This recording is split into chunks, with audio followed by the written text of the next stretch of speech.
Hello everybody, Ben Woodruff here. In today's video, I'm going to be taking you on a little bit of an adventure. I normally do falconry videos, but I've had different friends say, hey, why don't you record some of your other videos of some of the other things you do, some of the adventures you go on. So I recently took a trip to a very special canyon here in central Utah, where there are rock art panels covering 3 different cultures, and unlike most rock art panels, these 3 different cultures span thousands of years and they don't overlap. A lot of times there'll be a set area and people will just over time keep overlaying and overlaying and overlaying. The next culture to come along overlays all the way down to modern graffiti. Not here. In this location, pretty much there's like 3 separate panels that 3 separate, very distinctly different cultures, very different style, very different art, very different pigments used, and both petroglyphs and pictographs. So I thought it'd be fun to show this, and so hope you enjoy this journey. And let me know in the comments if you like this kind of thing, because it takes extra work when I go out to do these. Instead of just enjoying it myself, I thought, hey, I might as well share it so more people can enjoy it. So let me know what you think down in the comments below, and let's go ahead and take a quick journey.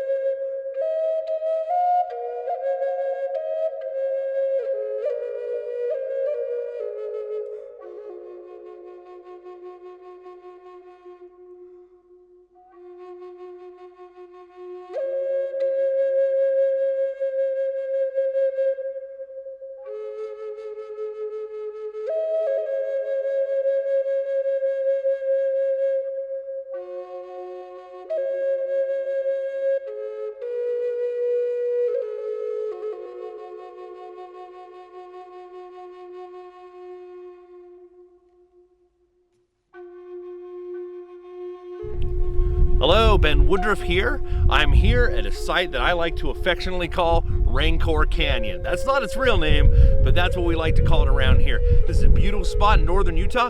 We're going to take a look at some of the most amazing petroglyphs and pictographs spanning multiple cultures, and it's right here in northern Utah. Let's go take a look.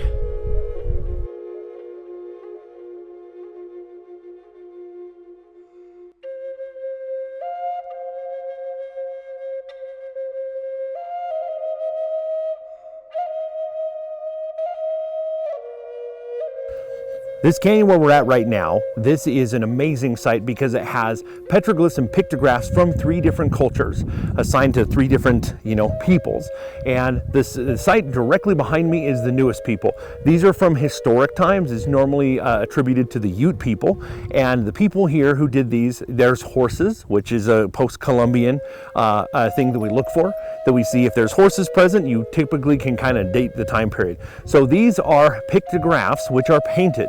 Pictographs are rare, and at this site we have petroglyphs and pictographs from 3 different people. But again, these are the most recent. But why people came through this entire area?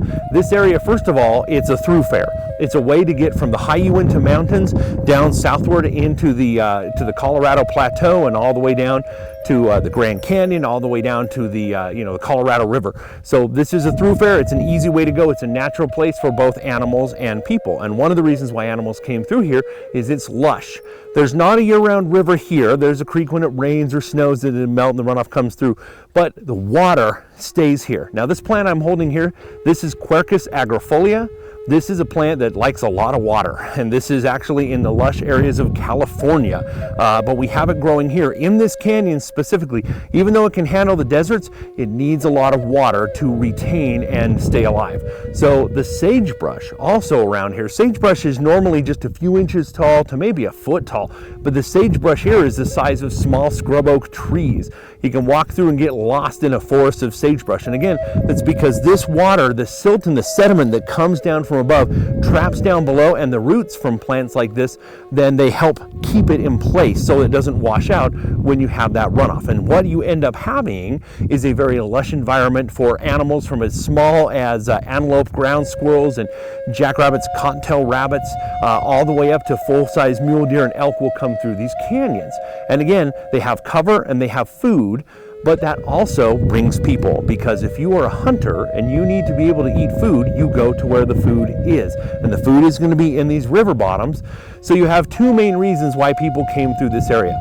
But what's very unique about this site is, for the most part, the petroglyphs and the pictographs in this area, for the most part, do not overlap. There'll be a panel that's from one culture, a panel that's from another culture.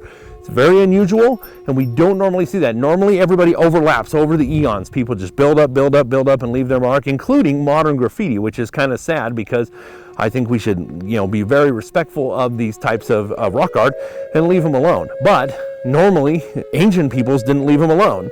You would go and, hey, there's a petroglyph. I'm 1,000 years later gonna write over it, and somebody 500 years later writes over that. That's how it always was.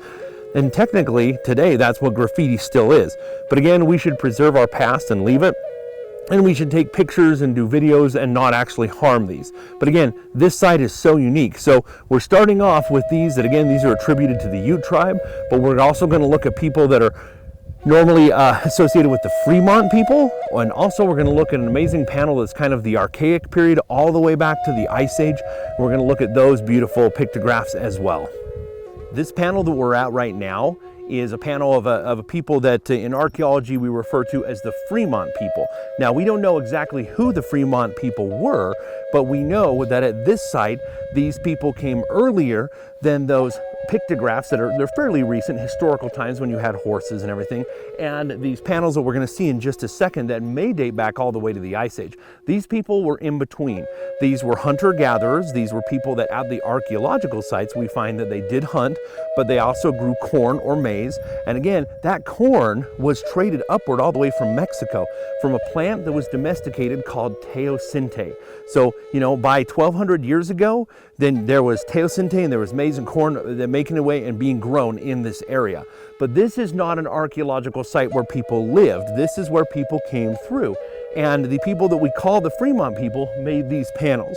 And we only know that based off of the fact that we find very specific styles. These geometric body shapes with, headdresses and earrings are very common. And also, you always see a proliferation of bighorn sheep on petroglyphs like this. And the reason why, we're not entirely sure. It used to be assumed, well, bighorn sheep were something they hunted, so it was very important. Maybe sympathetic magic. Perhaps if we do depictions of these bighorn sheep, maybe it will, through those powers, invite bighorns there. But here's the interesting thing about that. At Fremont sites where villages have been excavated, very rarely are any bighorn sheep bones found. They find deer, they find elk, they find antelope, they find rabbits, but they very rarely find bighorns. So the suggestion has been made that the bighorn was a very symbolic, very spiritually important animal, a totemic creature to these Fremont people. You don't normally see bighorns with earlier or later petroglyphs or pictographs, but with the Fremonts, we usually see petroglyphs pecked into the stone instead of pictographs, which are painted. You do occasionally find Fremont pictographs, but usually they're petroglyphs, they're pecked in, and the style is very consistent all throughout the American West. We do know that these people traded back and forth with the ancestral Puebloan people. We know that they traded back and forth. They traded ideas. Some people have suggested they're the same people and that just the more southern ones are ancestral Puebloan. We don't know. We know they were connected. We know they traded back and forth. They traded ideas. But again, with the Fremont, we always see that they used bighorn sheep very prominently in their art and in their depiction. We know that for whatever reason, bighorns were very important because they left that to be seen by us today. So this panel is entirely Fremont, which is odd at this site because, again, we have 3 different petroglyphic panels in this direct area, and they're all from incredibly different times. And the odd thing about that is normally when people have an area like this where they pass through, they'll layer up, they'll add layers over time. You write something down and you see it today with modern graffiti, which you should not do, but you see it today. People say, well, I'm going to leave my mark. That's what people have been doing here for thousands of years, but oddly, you don't see that here. Nobody else came and wrote over these petroglyphs. Only the Fremont people seem to have done so. That makes it quite a unique panel for this area. The panel we're looking at now is the oldest panel at this site, and there are some estimates to suggest that this could date back all the way to the Ice Age.